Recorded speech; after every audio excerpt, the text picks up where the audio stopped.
Hi, in this video, I'm going to teach you how to change image opacity in Elementor. So the first thing you need to do is you need to have Elementor enabled into your actual website.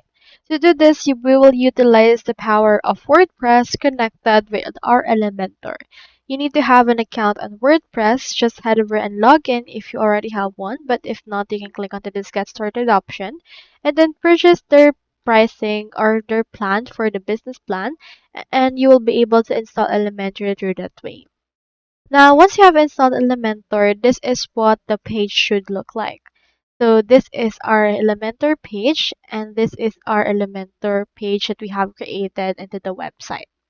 Now let's head over and add in here an image.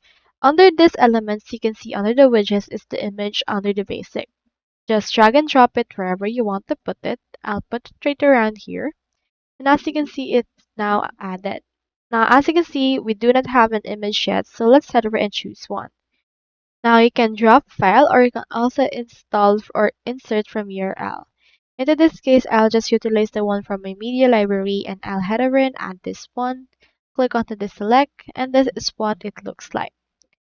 Now into this, you can actually change the image resolution if you would want to as well, and it will change what it looks like into this part.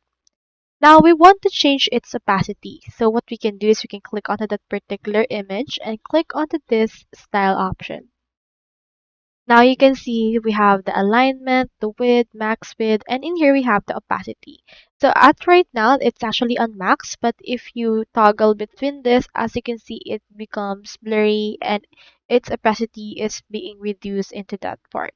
So you can just choose in here which part or which opacity percentage you want it added. So that's how you change image opacity in Elementor. Hope we helped.